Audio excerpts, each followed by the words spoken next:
santé à retrouver tous les jeudis à partir de 19h sur votre radio Pro FM, la 106.0 et Pro TV.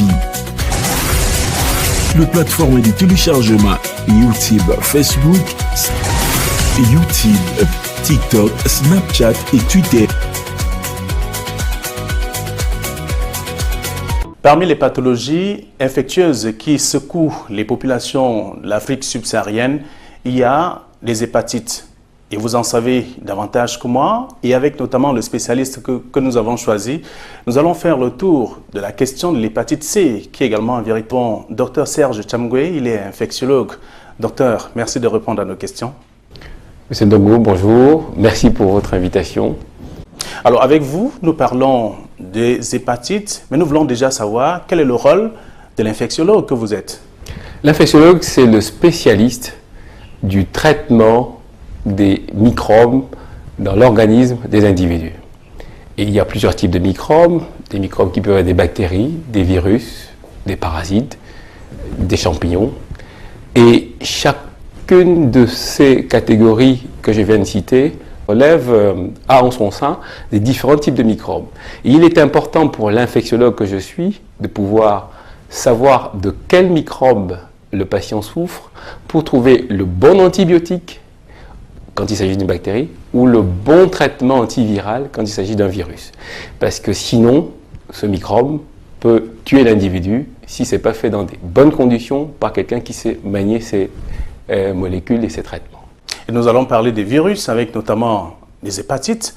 Combien de types d'hépatites rencontre-t-on? On rencontre plusieurs types d'hépatites, donc des hépatites A, les B, les C, les D, les delta, l'hépatite E et autres. Et parmi ces types d'hépatites, certaines sont bénignes, c'est-à-dire qu'on va l'attraper et il n'y aura pas de conséquences graves sur l'état de santé de l'individu, notamment l'hépatite A. Mais par contre, il y a certaines hépatites virales, donc liées à des virus, qui vont être chroniques. Chronique, ça veut dire que vous allez le porter pendant des mois, voire des années. Et pendant qu'il est dans votre corps, il passe son temps à détruire votre organisme, étape après étape, à petit feu. Et parmi ces hépatites chroniques, nous avons l'hépatite B et l'hépatite C qui sont les plus préoccupantes. Et aujourd'hui, nous allons parler de l'hépatite C sur votre invitation. Alors, vous l'avez dit justement, l'hépatite C est notre préoccupation et la préoccupation d'ailleurs des téléspectateurs puisque vous avez parlé de l'hépatite B et l'hépatite C qui sont les hépatites les plus fréquentes, en tout cas en Afrique, au Cameroun particulièrement. Et ça fait problème. C'est quoi l'hépatite C finalement? L'hépatite C est l'une des formes d'hépatite avec le virus C, de lettre C, dont l'histoire naturelle va être particulière. L'histoire naturelle, la façon de traiter et les possibilités de guérison vont être spécifiques, distinctes, différentes de celles de l'hépatite B par exemple. Et l'hépatite C a la particularité d'être liée à ce virus-là. Je ne vais pas rentrer dans le détail pour ne pas trop complexifier le propos. Nous disons un virus à ARN, alors que l'hépatite B est un virus à ADN. Le virus à ARN ne va pas rentrer dans le code génétique de la cellule de la personne qui est porteuse de l'hépatite, alors que le virus d'hépatite B va y rentrer et va y rester longtemps. Et donc pour parler de l'hépatite C, cette hépatite C a la particularité d'être le virus qui va aller se positionner spécifiquement, principalement sur votre foie et attaquer ce foie. Alors le foie, il sert à quoi dans l'organisme? Le foie, c'est un organe qui est situé juste là, en dessous de la cage thoracique, en dessous de la côte à droite. Et ce foie, il sert à fabriquer l'usine d'énergie du corps, c'est-à-dire le glycogène, donc ce qui vous permet d'avoir le tonus et avoir la force pour marcher. Le foie va aussi permettre de traiter en temps réel les aliments que vous ingérez, les transformer pour que les nutriments qui sont dans ces aliments passent dans votre sang et permettent de nourrir le corps. Le foie va également être un organe qui va sécréter des substances pour vous défendre contre les infections, qu'on appelle les anticorps. Et enfin, le foie est un organe extrêmement précieux parce qu'il va nous aider à évacuer les déchets de l'organisme. C'est l'ISACAM de l'organisme. Et donc, vous imaginez bien que si ce foie est abîmé, ne fonctionne pas, vous aurez donc des déchets dans votre organisme, déchets qui vont finir par vous tuer. Vous ne pourrez pas non plus vous défendre contre les infections et vous ne pourrez même pas facilement arrêter de saigner quand vous vous blessez parce que les protéines que le foie devait sécréter pour pouvoir maintenir l'étanchéité de vos vaisseaux quand vous êtes blessé, ce foie ne va pas fonctionner. Donc le foie est extrêmement précieux pour notre organisme. Que fait le virus de l'hépatite C sur le foie? C'est qu'il va aller sélectionner les cellules du foie, y rentrer et créer ce que nous appelons en médecine de l'inflammation. L'inflammation, c'est une irritation de ces cellules qui conduisent à leur destruction et des destructions qui se font petit à petit, au fil des mois et au fil des années. Alors la première chose qu'il faut comprendre, c'est que pendant ce temps, que ce soit lorsque vous avez été contaminé ou lorsque le virus est en train de détruire votre foie, vous ne ressentez rien dans votre corps. Il n'y a pas de douleur, il n'y a pas de maux de tête, vous n'êtes pas couché. Vous continuez à mener votre vie normalement. Jusqu'au moment où, justement, le virus ayant suffisamment détruit le foie, vous aurez parfois une grosse fatigue, vous aurez parfois l'œil qui est un peu jaune, mais ce n'est pas systématique. Et le premier message à bien comprendre, c'est que le virus d'hépatite C peut être dans votre corps pendant de très nombreuses années, voire des dizaines d'années, et vous ne ressentez rien. Donc si on ne vous fait pas la prise de sang, on ne pourra pas le diagnostiquer. Donc, sur ce foie, il le détruit, et il le détruit malheureusement, en bout de parcours, vous allez avoir, parce que le foie ne marche plus, une accumulation d'eau dans le ventre, qu'on appelle ascite. Donc l'eau part du secteur vasculaire et se retrouve dans le ventre. Vous avez parfois des gens qui ont obligé de ponctionner. Vous aurez des gens qui sont fatigués, qui ont un risque de cancer, parce que quand on a ce stade d'insuffisance hépatocellulaire, c'est-à-dire que le foie, il est fatigué, c'est comme une vieille voiture qu'il faut mettre à la poubelle, pour dire trivialement. Il se produit ce processus. Alors ça se passe en combien de temps? Imaginez-vous, lorsque vous venez d'être contaminé par le virus, votre foie, il a une bonne texture normale, comme celle d'une éponge des assiettes. Je vais vous montrer par exemple, je vous prends l'exemple, vous avez le foie normal qui a cette texture, qui est mousse, qui est bien structuré, et le virus va le détruire au fil des ans, et en une vingtaine d'années, 20 à 30 ans, vous aurez le même foie qui aura cette texture-ci. Vous savez bien reconnaître l'éponge d'assiette et l'éponge de marmite. Et quand c'est devenu éponge de marmite, on parle de cirrhose du foie, de fibrose avancée. Quand on dit de quelqu'un qu'il a une cirrhose, c'est que son foie est devenu comme éponge métallique. Vous voyez que la texture n'est plus la même et que justement les cellules, la place qu'occupent les cellules est occupée par de la fibrose et cette fibrose détruit le foie. Et c'est lorsque le foie est comme ceci que le cancer apparaît. Parce que la cellule cancéreuse est autre chose qu'une des cellules qui est abîmée et dont le programme génétique s'est modifié. Et elle se met à se multiplier de façon anarchique, sans tenir compte d'une quelconque régulation, et va devenir la cellule cancéreuse et va se multiplier, et ça va donner une grosse bosse. Et quand on a un cancer du foie, le pronostic est très sévère. Alors, docteur, on comprend que le foie est la cible de l'hépatite, en tout cas du virus de l'hépatite. Et lorsqu'il se trouve à l'intérieur, il nage comme dans la mer. Mais comment est-ce qu'on attrape l'hépatite? On n'a peut-être pas compris. Est-ce que c'est tombé du ciel? L'hépatite ne tombe pas du ciel. Il y a deux modes de contamination les plus classiques. C'est la contamination par le sang et la contamination sexuelle. Lorsque vous avez notamment eu des injections avec des seringues pas très bien stérilisées, et malheureusement ça peut arriver que ce soit, et souvent dans le cadre des soins qui sont faits par certaines des personnes qui ne sont peut-être pas de corps médical ou ne font pas attention. Donc il faut faire attention à toutes ces aiguilles ou ces seringues qui ne sont pas bien stérilisées. On peut donc transmettre l'hépatite par ce mode-là. Rappelons-nous que les populations qui ont été vaccinées quand elles étaient en âge scolaire, dans les campagnes de vaccination de masse, jusque dans les années 60, sont dans ces populations-là, beaucoup de gens ont contacté l'hépatite à l'occasion de ces vaccinations de masse dans l'enfance. Et ces personnes aujourd'hui ont 60-70 ans, elles ignorent qu'à l'âge de 10 ans, par exemple, on leur a transmis. Donc, premier mode de contamination, les aiguilles, les seringues, donc la voie parentérale. On a eu dans d'autres circonstances également, lorsque on fait des transfusions de sang, de poche de sang, s'il n'y a pas des règles de stérilisation assez rigoureuses, on peut transmettre également de cette façon.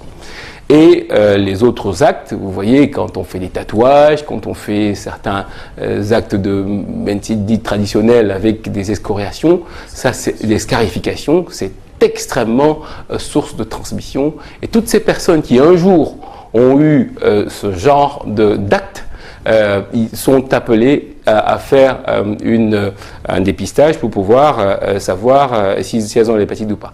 Il y a aussi la contamination sexuelle, ça se transmet par le sexe. Et donc, raison de plus également pour pouvoir contrôler le virus dans ce cadre-là. Dites-nous davantage, il y a un autre aspect qui est également évoqué par la population, on parle de la salive. Est-ce que l'hépatite peut se transmettre par la salive? Alors, c'est surtout l'hépatite B qui se transmet par la salive. L'hépatite C, c'est exceptionnel, il n'y a pas de cas décrit dans la littérature. Et l'hépatite B se transmet par la salive parce que c'est celle des hépatites qui reste le plus dont la particule de virus reste la plus coriace, la plus résistante aux conditions environnementales quand elles sont en surface. Donc c'est surtout cette hépatite-là. Mais la C, classiquement, ne se transmet pas par la salive. Alors, nous allons évoluer et pour comprendre exactement le fonctionnement de l'hépatite C dans l'organisme, on a compris que c'est le foie qui est la cible à travers vos explications. Mais finalement, comment est-ce que... Mais pas seulement. Pas seulement. Est-ce que nous n'avons pas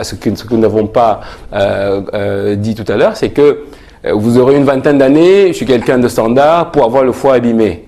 Mais si en plus, vous prenez de l'alcool, et en quantité significative, ça veut dire quoi? Plus de 20 verres de vin par semaine, si vous êtes un homme, plus de 14 verres, je lis aux téléspectateurs qu'ils m'entendent très bien, plus de 14 verres par semaine si vous êtes une femme, vous augmentez le risque de détruire rapidement votre foie. Au lieu de détruire le foie en 20 ans, vous pouvez le faire en 10-15 ans. Si en plus de ça, dans votre organisme, il y a le virus du VIH, vous allez encore être à risque de le détruire plus rapidement. Et je termine, c'est que si au final, en plus de ça, vous avez un embonpoint, vous avez une obésité, vous allez avoir un foie gras, et tous ces cofacteurs vont s'additionner pour entraîner une fibrose, donc une cirrhose, et détruire rapidement votre foie. Et donc, le premier message, si on se voit, c'est pour que nous expliquions les choses et pour que le téléspectateur ait lui-même, dans son hygiène de vie et dans son quotidien, qu'il mette des mesures, qu'il mette en œuvre des mesures pour éviter justement d'être concerné par ça. Arrêter l'alcool, c'est indispensable. Essayer d'avoir un poids correct, c'est aussi important. Et donc, cette particularité qu'il fallait relever lorsque je me suis permis de vous couper. Et l'autre élément aussi, c'est qu'on parle d'hépatite C. Il faut savoir que dans 5 à 10% des cas, ça ne touche pas que le foie. Ça touche le foie et ça donne ensuite ce qu'on appelle les manifestations extra-hépatiques du virus. À savoir, on peut avoir des atteintes articulaires, on peut avoir des atteintes rénales, on peut avoir un risque majoré d'avoir un type de cancer qu'on appelle un lymphome. Donc, c'est par des mécanismes en fait d'emballement des systèmes de défense immunitaire, hein, et donc de dérèglement du système immunitaire. Donc, c'est une maladie sérieuse, c'est une maladie silencieuse, mais sérieuse, qui est grave et qui détruit l'organisme dans le temps. Alors, vous avez parlé des facteurs tout à l'heure à travers l'alcool, à travers autre chose qui peuvent faciliter l'évolution de la maladie dans l'organisme. Vous avez également parlé de ce que l'hépatite peut créer comme autre maladie lorsque vous souffrez déjà de cette pathologie, je voudrais dire l'hépatite C. Maintenant, comment vit celui qui est victime de l'hépatite C? On sait qu'il est malade. C'est un tueur silencieux, on l'a dit, en tout cas une maladie qui ne fait pas de bruit, qui évolue à bas bruit. Mais comment est-ce que la personne qui est victime de l'hépatite C fonctionne au quotidien? Elle fonctionne au ralenti. C'est-à-dire? C'est-à-dire qu'elle est fatiguée. Elle a une fatigue physique que nous voyons d'ailleurs a posteriori lorsque nous traitons les patients et qu'on guérit de leur hépatite. Ils vous disent, mais docteur, je revis, je suis capable de faire des choses que je ne faisais pas avant. Avant, j'étais obligé de m'arrêter en mi-journée pour faire la sieste, sinon je ne pourrais pas tenir une journée complète. Donc il y a une fatigue physique indéniable qui plombe la disponibilité de la plupart de nos patients. La deuxième chose, et on n'insiste pas assez, il y a ce qu'on appelle une fatigue intellectuelle, une fatigue cognitive. C'est des gens qui réfléchissent mais qui sont ralentis dans leur façon de traiter l'information et nous voyons aussi, et c'est ce qui est extrêmement passionnant et agréable dans le soin de cette pathologie, vous voyez des gens revivre, à nouveau reprendre même, avoir envie même de reprendre les cours par correspondance ou bien les cours du soir parce qu'ils retrouvent des capacités intellectuelles qu'ils n'avaient pas avant. Oui, donc au quotidien, c'est surtout ça qui est en avant. Et puis surtout, dans notre contexte, lorsque quand quelqu'un est fatigué, on a mis une raison d'expliquer la fatigue, y compris le voisin ou le frère, etc. Et on ne pense pas que ça peut être lié à l'hépatite, par exemple. Et donc, c'est la raison pour laquelle il faut vraiment inciter au dépistage et la prise de sang pour pouvoir identifier ce virus, ou le rechercher en tout cas, dans ces circonstances-là. Alors, en dehors de la fatigue et autres que vous évoquez, est-ce qu'on perd du poids? Est-ce qu'on diminue si on était costaud ou alors physiquement? Non, mais vraiment, très clairement, alors que dans d'autres maladies infectieuses, le sida, où on va perdre beaucoup de kilos, on va avoir la diarrhée, on va avoir des signes qui prouvent que la maladie a évolué. Attention, n'attendez pas voir les symptômes cliniques graves ou non de l'hépatite avant de vous en préoccuper. Si vous attendez, vous attendrez longtemps et vous attendrez quand le foie sera abîmé, comme ce que je vous ai dit au début du propos, parce qu'une fois que le foie est devenu incompétent, vous avez le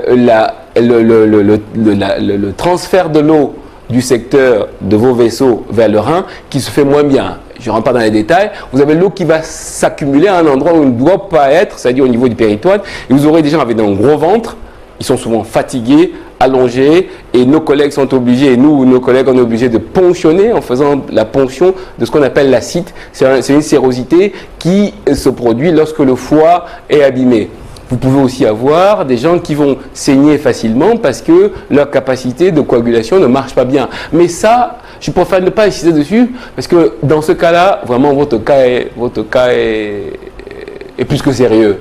Donc, et si nous faisons cette émission et si nous intervenons en écho à la dynamique promue par nos autorités sanitaires qui nous incitent, nous, cliniciens sur le terrain, à accentuer la sensibilisation. Nous le faisons également dans le cadre de la Société camerounaise de gastro-entérologie dont je suis membre associé en tant qu'infectiologue. Nous avons donc cette mobilisation de praticiens pour non seulement soigner les patients, mais également insister dans des campagnes comme celle-ci, de grand public, pour inciter les gens à se faire dépister, à chercher s'ils ont ou non ce virus dans le sang pour être pris en charge rapidement et correctement et efficacement par des spécialistes formés et compétents pour cela. Alors, vous avez lâché le mot, la prise en charge. C'est également une autre paire de manches pour ceux qui souffrent de l'hépatite C, ou alors d'hépatite en général, mais beaucoup plus de l'hépatite C. Aujourd'hui, lorsqu'on souffre de l'hépatite C, est-ce qu'on est voué à la mort? On peut être pris en charge? On peut guérir? La bonne nouvelle, depuis donc mi-2016, c'est qu'on peut, au Cameroun, guérir, je dis bien, guérir de l'hépatite C. Et si j'ai répondu favorablement à votre invitation, c'était parce que ce message fort-là est important à donner à la population, à le marteler et à revenir dessus en disant que c'est possible.